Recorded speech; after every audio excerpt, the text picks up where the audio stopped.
Saya pernah melihat ya seorang itu Mas Nanang datang ke pertapan pakai keris, pakai belangkon, pakai boskap, oyo jojo, nggak taunya ngertine mung nyandang bagus, mangan enak, seneng-seneng. Andai kata menyebut Sang Pamong Nusantara mungkin itu juga Sang Pamong Nusantara, duh Sang Pamong Nusantara, semoga saya naik pangkatnya, semoga saya tambah kekayaannya. Duh Sang Pamong Nusantara, semoga tanah yang saya garap ini, yang saya kelola ini banyak pengunjungnya, sehingga saya itu banyak untungnya. Tapi, ulo salam yo, atur bagyo, wismuka Nusantara. Om wilahing jati nuguni ajat jati lugu Nusantara tapi ulung salam mulia. Saya masih dalam pencarian area antena dunia. Area antena dunia. Apa itu yang termaksud area antena dunia dalam bahasa gaib yang saya terima? Bagi yang mau menerima, ya saya mengatakan area antena dunianya Kanjeng Nabi Muhammad ya contohnya di Gua Hiro. Lalu area antena dunianya Nabi Musa itu di Gunung Tursina. Lalu area antena dunianya Raden Wijaya itu ya di Alas Tarik. Lalu area antena dunianya Pak Presiden Soeharto itu ya di Ampel Gading Jambe itu lah. Kalau area antena dunianya Bung Karno yang saya tahu ya di Jambe 5 lah. Apa area antena dunia itu untuk menurunkan kata-kata yang kuat atau keilhaman dengan kata-kata yang kuat. Di antaranya kalau Bung Karno itu ya pakai merdeka dulu, dilala seluruh orang mau menerima, dilala seluruh warga negara Indonesia itu mau secara seksama memerdekakan Indonesia ya setidaknya 70% itu kan kalau dalam pemilu menang ya. Lalu kalau Pak Harto itu ya Eka Prasetya Pancakarsa lah. Untuk mendapatkan kalimat yang begitu tidak sembarang tempat.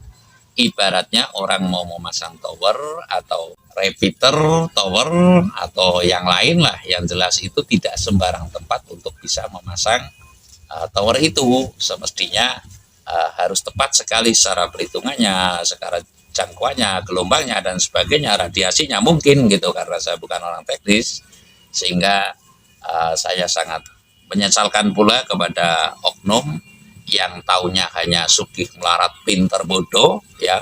Kalau saya pernah melihat ya seorang itu Mas Nanang datang ke pertapan pakai keris, pakai belangkon, pakai boskap, oyo jojo, nggak taunya ngertine mung nyandang bagus, mangan enak, seneng-seneng. Andai kata menyebut Sang Pamong Nusantara mungkin itu juga Sang Pamong Nusantara, duh Sang Pamong Nusantara, semoga saya naik pangkatnya, semoga saya tambah kekayaannya. Duh Sang Pamong Nusantara, semoga tanah yang saya garap ini, yang saya kelola ini banyak pengunjungnya, sehingga saya itu banyak untungnya. Ya paling-paling seperti itu, karena dia tidak tahu kompetensi diri di atas bumi ya. Sekali lagi tidak tahu kompetensi diri di atas bumi, taunya hanya secara dohir saja.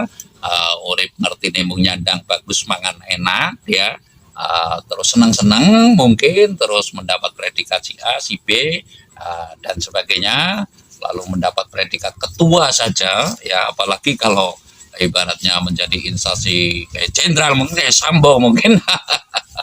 Lah ini saya ya senyum tertawa, namun juga ya kita harus menerima karena laku-laku neng ilmu kang nyoto saya nyata nemong weh resepe ngati bunga kelamun ing aran cubluk suko ing tias kelamun ten ino nora koyo si punggung hanggung gumunggung ugungan sedino-dino kang aran guru aleman ya. Ya ini kategori yang orang-orang seperti itu ya, orang yang hanggung gumunggung ugungan sedino-dino, naik ora dialem kalau tidak di ya puji-puji, dia berhenti dalam beribadat, lalu kalau dia tidak diberi apalagi, jadi ya harus dipuji, harus diberi, harus dihormati lah, mung derajate ibaratnya pengelola tempat wisata saja umpamanya gayanya itu sekarang kayak Kapolda ibaratnya gitu loh. Lah ya saya mengalami sendiri gayanya otoriternya gitu kayak Kapolda seolah-olah. Lah itu Kapolda pun kan mesti ada hukumnya ya, artinya semua itu ada aturannya, tidak bisa semau gue. Mesti yang saya maksud setiap orang semestinya mau memahami misi dan visi tertentu, apalagi para kaum suluk atau kaum tasawuf yang suka hidup di hutan-hutan, biasanya itu tentu ada misi-misi tertentu. Ya kalau misinya untuk pribadi, ya seperti mereka-mereka menghadap Sang Pamong Nusantara, menghadap Yang Bengkung, semoga tempat wisataku laris umpamanya begitu loh. Semoga saya itu nanti naik pangkat dan saya lebih dipercaya. Lah buat apa datang ke tempat itu?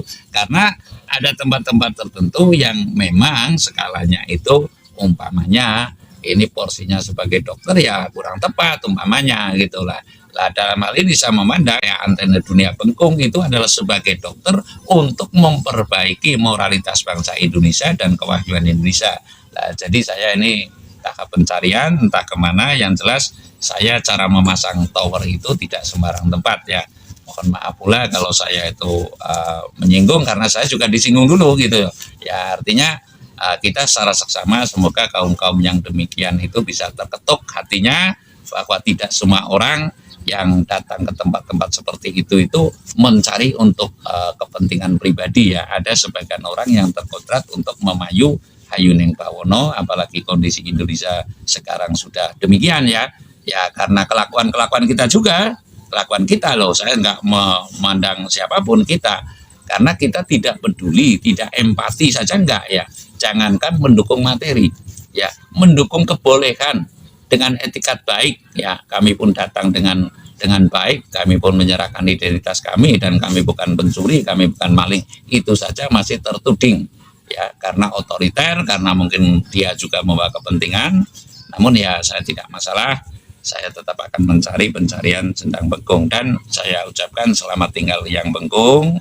Ya semoga area antena dunia bisa segera saya temukan sehingga saya magrok untuk menentukan kepentingan bahasa yang bisa mengubah Indonesia secara pasti dan maksimal, dan cara pakai itu bermahabah ya, atau punya power ya. Punya power kan seperti Bung Karno, hanya dengan kata petik merdeka itu Indonesia bisa merdeka. Nggak ada itu, mohon maaf ya, yang namanya Bismillahirrahmanirrahim baru merdeka, enggak. Merdeka gitu tanpa bismillah pun bismillah sudah di dalam kata merdeka itu dan kewujud merdeka. Jadi intinya saya masih dalam pencarian. Selamat tinggal Yang Bengkung. Semoga kaum oknum-oknum yang demikian ini segera sadar dan mohon maaf ya, bumi kowe ora gawe, bumi kowe garimung numpang di atasnya. Adapun kertas itu kan ajaran-ajaran kalau kasarnya ngomong kolonial Belanda, agraria ya. Lah seyogianya kamu mawas diri, tidak semua orang itu datang ke tempat-tempat pertapan seperti kamu itu. Berikut adalah video kemarin saya pamit ke Yang Bengkung. Terima kasih. Ini pengemasan barang-barang ya, yang saya ucapkan terima kasih kepada yang para market gitu, untuk kami bawa ke tempat lain, nutuk ke laku saya. Selamat tinggal Yang Bengkung. Kami spiritual untuk nuhoni hajat-hajat leluhur Nusantara. Bukan berarti kami mundur, kami berlanjut pindah tempat. Yang semula itu Sendang Bengkung adalah area antena dunia. Terserah, monggo saja, nanti akan dipindah kemana, kami mengikuti jalurnya. Yang jelas kami ngalah dalam hal ini, bukan berarti kalah. Dan kami akan pula melangkah secara prosedural nantinya. Ya, ini kami dari Fakultas Hukum sehingga tahu persis lah secara yuridis formil maupun yang non formil begitu. Kami pajak gaul di sini juga tetap berjalan. Yang saya tahu masyarakat di sini juga mengucapkan terima kasih ya, Mas Yono. Iya. Ya, masyarakat sangat mendukung dan berterima kasih. Namun kasunyatanya salah satu oknum yang hanya berderajat pengelola beberapa tempat wisata di Mangunan, Becici dan seterusnya, 4 tempat wisata dan sebagainya, kumowani tanpa meneliti misi kami, kumowani untuk menghentikan atas nama banyak pertanyaan dari KPH mengenai ini. Nah, menurut kami sekali lagi ini tidak perlu izin ya. Karena ini hanya pelayakan, kami tidak membangun, tapi pelayakan ke tempat sendang bengkung agar tidak banyak yang terpleset. Nah, namun demikian dana juga kurang lebih sudah habis 40-an lah. Atau 35 itu minim-minimnya karena kami tidak teradministrasi secara lengkap. Namun data transfer juga ada. Dan kami siap di cross check untuk pajak gaul dan sebagainya. Sekali lagi yang bengkung, kami telah nuhuni hajat-hajat leluhur Nusantara di sini, namun karena sesuatu hal kami mengalah, bukan kami kalah, ya. Kami mengalah. Nah, nanti akan saya klarifikasi dan permohonan maaf juga ke KPH, manakala saya ada kekeliruan. Namun saya juga orang cinta alam, tentu kami menjaga alam. Tidak semau gue gitu, tidak semau gue, ya. Jadi sekali lagi kepada oknum seyogianya pembelajaran jiwa ya. Tidak semua orang itu memiliki keserakahan duniawi seperti orang-orang pada umumnya. Ada seseorang yang tetap berpihak kepada ketauhidan dan jalan tasawuf. Bayangkan manakala di dunia ini orang pada gila harta semua. Dunia ini akan jadi apa?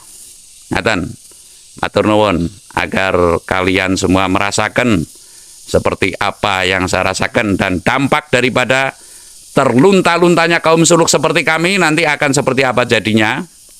Silakan saja berdoa ya, tapi hanya berdoa di mulut tidak sampai hati, tidak berlapar-lapar. Yang semula saya akan melakoni 8 hari 8 malam tidak makan tidak tidur di wilayah sini, terpaksa kami harus bergeser ya. Semula saya akan 40 hari terakhir saya 32 hari makan nasi jagung saja, makan jagung saja. Lalu 8 hari saya tidak makan, tidak minum. Di wilayah sini saya harus bergeser ke tempat lain karena kurang diperkenan. Lah ini hanya pembuatan seperti ini, rumah seperti ini. Katanya tidak untuk menemui tamu, tidak untuk tidur berlama-lama. Kalau mau katanya saya mesti ngontrak di rumah homestay, bukan berarti saya nggak mampu, tapi tidak pada tempatnya. Yang namanya lelaku atau gayuh tumurun yang wahyu itu akan turun di rumah, nggak ada. Karena rumah itu tempat untuk ya bersanggomo, bertengkar mulut dan sebagainya begitu. Ini pemahaman sedikit. Matur nuwun atas partisipasinya dan atas kebaikannya semua. Ya, saya rasa demikian. Terima kasih. Sirap kabeh